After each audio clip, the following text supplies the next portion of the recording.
મારી એક personal loan ચાલુ છે જેનું પેન્ડિંગ બેલેન્સ 4.5 લાખ રૂપિયા છે. મારી જોડે અત્યારે એફડી માં પણ બેલેન્સ 4.5 લાખ રૂપિયા છે. તો શું આ લોન ભરવા માટે મારે મારી એફડી તોડાવી કે નહીં? એનો જવાબ જો તમે જાણવા માંગતા હોય તો એના માટે ધ્યાનથી સાંભળજો. હું તમને એક વાત કહું.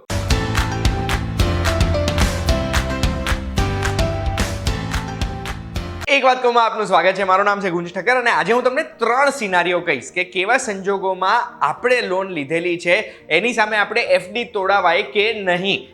આમાં ત્રીજો સિનારીઓ જોયા વગર જતા નહીં. ફોરવર્ડ કરો તો ફોરવર્ડ કરીને પહેલા ત્રીજો સિનારીઓ જોઈ લેજો, કારણ કે એમાં મારી પણ આંખો ખુલી ગઈ છે.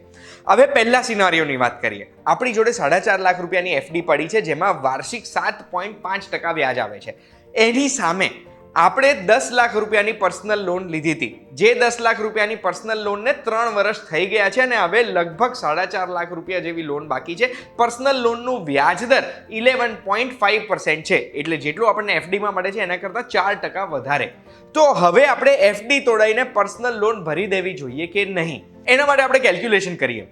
આપણે કેટલું વ્યાજ ચૂકવવાનું છે ને એ જોઈએ. તો કોઈ પણ લોન આપણે લીધી હોય ને તો લોનમાં વ્યાજનું કમ્પોનન્ટ વધારે હોય પહેલા થોડા વર્ષોમાં. એના પછી જેમ જેમ આપણે લોનની ચૂકવણી કરતા જઈએ એમ વ્યાજ ઘટતું જાય. આ ચાર્ટમાં તમે જોઈ શકો છો કે પહેલા, બીજા અને ત્રીજા વર્ષે વ્યાજ વધારે હતું, પણ હવે 2 વર્ષ બાકી છે પર્સનલ લોનને. પર્સનલ લોન 5 વર્ષથી વધારે સમયની તો મળતી નથી, મેક્સિમમ 7 વર્ષની મળે.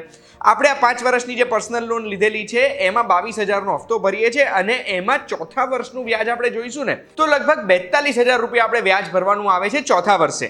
એટલે આપણા જેટલા હફતા જશે એમાં 42,000 રૂપિયા વ્યાજ તરફ જશે, બીજા મૂડી તરફ જશે. અને 5મા વર્ષે જો આપણે જોઈશું તો ટોટલ વ્યાજ જે આપણે ભર્યું હશે ને એ 15,000 રૂપિયા હશે. એટલે આપણે કેટલું વ્યાજ ભર્યું, કેટલો ખર્ચો થયો આ પૈસા, તો 42,000 વત્તા 15,000 એટલે 57,000 રૂપિયાનું વ્યાજ છે. એટલે જો અગર આપણે આ લોન આજે નથી ભરી દેતા તો 2 વર્ષમાં આપણે 57,000 રૂપિયા ચૂકવવાના થશે. એની સામે આપણે એફડીનું ગણીએ. અત્યારે એફડીનું બેલેન્સ 4.5 લાખ રૂપિયા છે જેમાં 7.5% લેખે આપણને ઇન્ટરેસ્ટ મળે છે. પહેલા વર્ષે આપણે ગણીશું તો 7.5% લેખે 33,650 રૂપિયા આપણને વ્યાજ મળવા પાત્ર છે. એનો મતલબ છે કે આ 33,000 ઉમેરાશે એફડીમાં અને એના પછીના વર્ષે 4,50,000ની જગ્યાએ 4,83,650 ઉપર 7.5% મળશે. એટલે બીજા વર્ષના અંતે આપણે વ્યાજ કમાયું હશે લગભગ 37,000 રૂપિયા જેવું. એટલે 2 વર્ષમાં આપણે વ્યાજ કમાયું 70,000 રૂપિયા જેવું.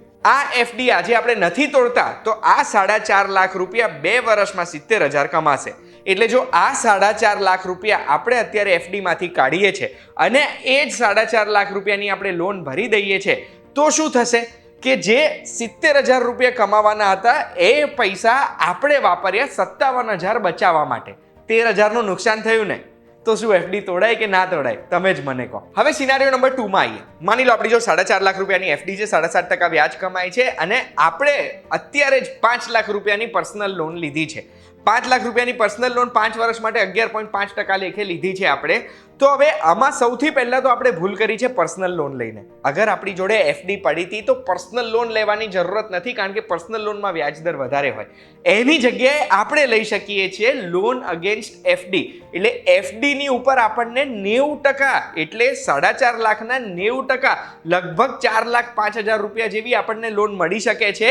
આ જ એફડીની ઉપર આની આ બેંકમાંથી અને વ્યાજ દર એફડીમાં આપણને 7.5% વ્યાજ મળે છે તો એફડી કરતાં 1.5% વધારે વ્યાજ દર આવે. એટલે એટલો મોટો ખર્ચો બી નહીં. તો હવે તમને સવાલ એ જ થયો હશે ને કે ભાઈ એફડી પડી છે તો એફડી તોડાઈને એ પૈસા વાપરી દઈએ ને, એફડીની ઉપર લોન લેવાની શું જરૂરત? તો હવે એનું કેલ્ક્યુલેશન, મારું ફેવરેટ કેલ્ક્યુલેશન છે આ વિડીયોનું, જે સિનારીઓ નંબર 3માં હું તમને ગણાવવા માંગુ છું. સિનારીઓ નંબર 3, આપણી જોડે 4.5 લાખ રૂપિયાની એફડી છે જે 7.5% વ્યાજ કમાય છે. અત્યાર સુધી તમને આમ મોઢે થઈ ગયું હશે. એની સામે મારે અગર 4.5 લાખ રૂપિયાની જ લોન લેવી છે જે લોન મને 11.5% લેખે મળે છે. તો આ બંને સંજોગોમાં આપણે એફડી 5 વર્ષ મૂકી રાખીએ, 5 વર્ષ આપણે લોનનું પેમેન્ટ કરીએ તો આપણને તો સરેરાશમાં 4%નું નુકસાન ગયું ને? ના, 7.5% ભલે ઇન્ટરેસ્ટ મળે છે, 11.5% ભલે આપણે ઇન્ટરેસ્ટ ચૂકવીએ છીએ, પણ 4%નું નુકસાન એટલે નથી ગયું કે આપણને એફડીમાં જે વ્યાજ મળવાનું છે એ વ્યાજ આપણી મૂડીમાં ઉમેરાશે અને એના પછીના વર્ષે એ વ્યાજ પર વ્યાજ મળશે, ચક્રવૃત્તિ વ્યાજ મળશે.